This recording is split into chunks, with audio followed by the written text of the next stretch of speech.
عالیہ حمزہ صاحبہ،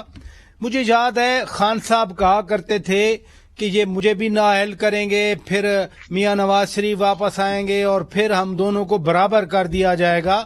کیا وہ سینیریو اب حقیقت کا روپ دھارتا ہوا نظر آ رہا ہے؟ اچھا پراچا صاحب، مجھے 2 منٹ دیجیے گا، میں ذرا 2-3 باتوں پر جواب جی 2 منٹ ہیں آپ کے۔ جی اصل میں عادت یہ ہے کہ یہ ڈسٹریکٹ کرتے ہیں اصل موضوعات سے، اور ان کا موضوع جو ہے نا وہ عمران خان صاحب کو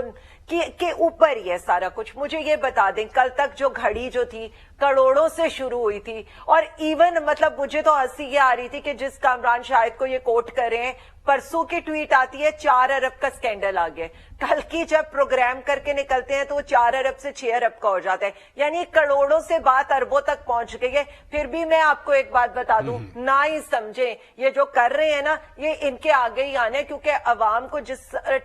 جو وہ گھڑی کی بتی کے پیچھے انہوں نے لگایا ہوا ہے نا، عوام ویسے ہی ان سے افینڈ ہو چکی ہے۔ چھوٹی سی بات میں اس لیے ایک کیس پہ کر دوں جس کیس کا میرے بھائی نے ذکر کیا ہے، اور مجھے افسوس اس چیز کا نہیں ہوتا ہے ان لوگوں سے، ان کی پارٹی سے اسپیشلی افسوس اس بات کا ہوتا ہے کہ ان کی پارٹی کی لیڈر بے نظیر صاحبہ تھی۔ جس بے نظیر صاحبہ کے ساتھ جو ہے نا، جو نون لیگ نے کیا تھا نا، اگر یہی اسی سے سبق سیکھتے نا تو ایسی باتیں یہاں پر آ کر یہ لوگ نہ کرتے پروگرامز میں۔ لیکن بات ساری یہ کہ اپنی سیاست کے لیے جو ہے نا، اگر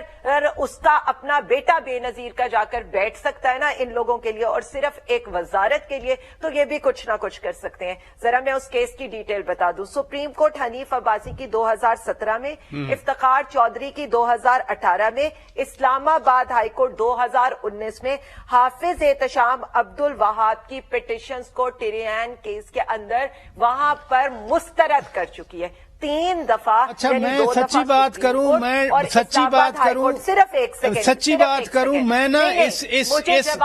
نہیں سنیں تو صحیح نا، میں نے ڈیلیبریٹلی اس پورے پروگرام میں نے اس کیس کا نام ہی نہیں لیا۔ آپ نے نہیں کیا نا؟ ہاں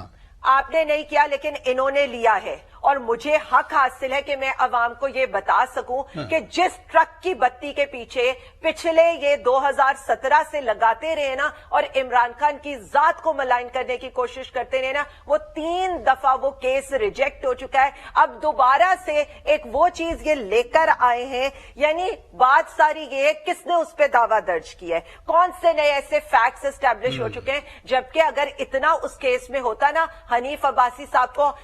سپریم کورٹ نے کیا کہا تھا؟ سپریم کورٹ نے کہا تھا آپ یہ جو کاپیاں پکڑ کر لہرا رہے ہیں نا، اور یہ جو ساری پارٹیاں آ کر لہراتی ہیں، انکلوڈنگ وہ جو ان کے تنظیم سازی والے بھائی صاحب آج باتیں کر رہے تھے نا، مطلب افسوس مجھے اس چیز کا ہوتا ہے کہ کس طرح کی چھوٹی ذہنیت کے لوگ ہیں جو خود تنظیم سازی کرتے ہوئے رات کے اندھیرے میں کہیں سے پکڑے جائیں، اور آج آ کر ان کی اخلاقیات کے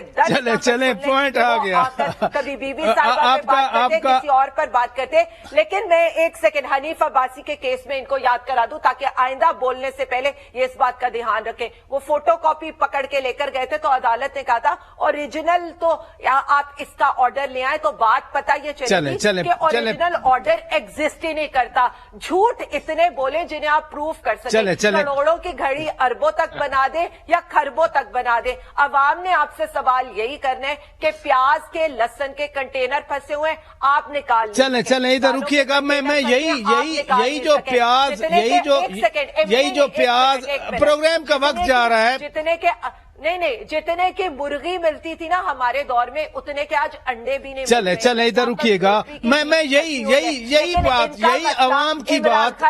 یہی عوام کی بات، یہی مسئلہ ملک ڈیفالٹ ہو جائے گا، لیکن یہ عمران خان کو بیٹھ کے روتے رہیں گے۔ یہی عوام کی بات میں رانا صاحب کے سامنے رکھنا چاہتا ہوں۔ رانا صاحب